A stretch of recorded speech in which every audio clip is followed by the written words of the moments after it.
ପିଲାମାନେ ଦେଖିପାରୁଥିବେ ପୁଣି ଆଜି ଗୋଟେ ଆପଣମାନଙ୍କର ନୋଟିଫିକେସନ୍ ବାହାରିଛି କେଉଁଠୁ ନା ଜିଲ୍ଲା ପରିଷଦ ମୟୂରଭଞ୍ଜ ତରଫରୁ ଦେଖିପାରୁଥିବେ ବାହାରିଛି 18/9/2024 ସେପ୍ଟେମ୍ବର 18ରେ ବାହାରିଛି। ଦେଖନ୍ତୁ, invitation of application for recruitment to the post of Gram Rozgar Sevak GRS under MGNREGS in the district of Mayurbhanj. ବୁଝିଲେ, ମୟୂରଭଞ୍ଜ ତରଫରୁ GRS ପଦବୀ ବାହାରିଛି। ଷ୍ଟାର୍ଟ ଡେଟ୍ ରହୁଛି ଦେଖନ୍ତୁ 20/9/2024, 20 ତାରିଖରୁ ଆପଣମାନଙ୍କର ଆରମ୍ଭ ହେବ, ଷ୍ଟାର୍ଟ ହେବ। କ୍ଲୋଜିଂ ଡେଟ୍ ରହୁଛି 21/10/2024। ବୁଝିଲେ, 21 ତାରିଖରେ ଆପଣଙ୍କର ଆପ୍ଲିକେସନ୍ ବନ୍ଦ ହେଇଯିବ, କ୍ଲୋଜ୍ ହେଇଯିବ। ତ ଦେଖନ୍ତୁ କ'ଣ କେତେ ଭ୍ୟାକେନ୍ସି ରହିଛି କ୍ୟାଟାଗୋରୀ ଅନୁଯାୟୀ। ଦେଖନ୍ତୁ, ଆପଣମାନଙ୍କର SCରେ ରହିଛି ମେଲ୍ମାନଙ୍କ ପାଇଁ 38, ମେନ୍ମାନଙ୍କ ପାଇଁ 38, ୱୁମେନ୍ମାନଙ୍କ ପାଇଁ 18। STରେ ରହିଛି main 58, women 29, SC/BC main 28, women 14, UR ରହିଛି ମେନ୍ 114, ୱୁମେନ୍ 56। ବୁଝିଲେ, ଆପଣମାନଙ୍କର ବହୁତ ହ୍ୟୁଜ୍ ଭ୍ୟାକେନ୍ସି ଅଛି। ଟୋଟାଲ୍ ଯଦି କହିବାକୁ ଗଲେ ଆପଣମାନଙ୍କର ମେନ୍ ମାନଙ୍କ ପାଇଁ ରହୁଛି 238, ୱୁମେନ୍ ମାନଙ୍କ ପାଇଁ ରହିଛି 117 ଟୋଟାଲ୍। ବୁଝିଲେ, ମେଲ୍ ମାନଙ୍କ ପାଇଁ ରହିଛି 238, ୱୁମେନ୍ ମାନଙ୍କ ପାଇଁ 117। ବୁଝିଲେ, ଦେଖିଲେ। ତ ଚାଲନ୍ତୁ ଦେଖିବା। ଆଉ ସ୍ପେଶାଲ୍ କ୍ୟାଟେଗୋରୀ ଦେଖନ୍ତୁ, ସ୍ପୋର୍ଟସ୍ ପର୍ସନ୍ ମାନଙ୍କ ପାଇଁ ଏକ୍ସ ସର୍ଭିସମ୍ୟାନ୍ ଦେଖିପାରୁଥିବେ। ଆପଣମାନଙ୍କର ଏକ୍ସ ସର୍ଭିସମ୍ୟାନ୍ ପାଇଁ PWD କ୍ୟାଣ୍ଡିଡେଟ୍ ମାନଙ୍କ ପାଇଁ ମଧ୍ୟ ଅଛି। ତ ଦେଖିବା କ'ଣ କ'ଣ ସବୁ ଆପଣମାନଙ୍କ ଏଲିଜିବିଲିଟି କ୍ରାଇଟେରିଆ ଦେଖନ୍ତୁ। ଏଜୁକେସନାଲ୍ କ୍ୱାଲିଫିକେସନ୍ ଆପଣମାନଙ୍କ କ'ଣ ରହିବ ନା the minimum qualification of the candidate should be 10+2 କୁହାହେଇଛି। ଜାଣିଛନ୍ତି ଆଗରୁ 10th କରିଥିବେ, +2 କରିଥିବେ। ବୁଝିଲେ, ଦଶମ ଆଉ +2 କରିଥିବେ କିମ୍ବା +2ର କିଛି ଇକ୍ୱାଭେଲେଣ୍ଟ କୋର୍ସ କରିଥିବେ। ବୁଝିଲେ, +2 ମାଣ୍ଡେଟୋରି।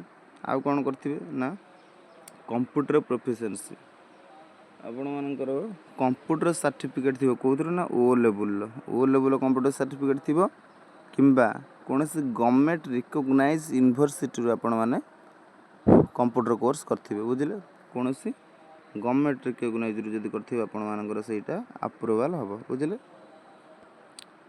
ତାପରେ ଦେଖନ୍ତୁ ଏଜ୍ ଲିମିଟ୍ କହିବାକୁ ଗଲେ ଆପଣମାନଙ୍କର ରହୁଛି 18ରୁ 40 ବର୍ଷ ପର୍ଯ୍ୟନ୍ତ ରହୁଛି। ଯଦି ଆପଣ 18ରୁ 40 ବର୍ଷ ଭିତରେ ଅଛନ୍ତି ତାହେଲେ ଆପଣମାନେ ଆପ୍ଲାଏ କରିଦେବେ।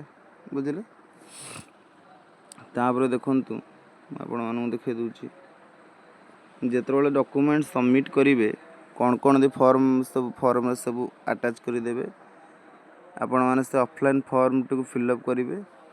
ତା ସାଙ୍ଗରେ 10th certificate, +2 certificate, computer certificate, resident certificate. ବୁଝିଲେ, ରେସିଡେଣ୍ଟ ସାର୍ଟିଫିକେଟ୍, କାଷ୍ଟ ସାର୍ଟିଫିକେଟ୍, ଆଉ ଯେଉଁମାନେ ଡିଜେବିଲିଟି ପର୍ସନ୍ PWD ସାର୍ଟିଫିକେଟ୍, ଆଉ ଯେଉଁମାନେ ଏକ୍ସ ସର୍ଭିସମ୍ୟାନ୍ କିମ୍ବା ସ୍ପୋର୍ଟସ୍ ପର୍ସନ୍ ତାଙ୍କ ସାର୍ଟିଫିକେଟ୍, ଆଉ ଗୋଟେ recent colours passport size photograph ଦେବେ।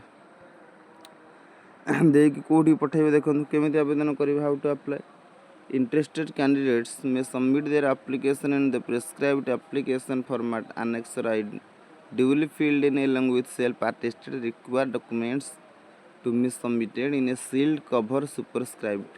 ଗୋଟେ କ'ଣ କରିବେ, ଏନଭଲପ୍ ଗୋଟେ ଆଣିବେ।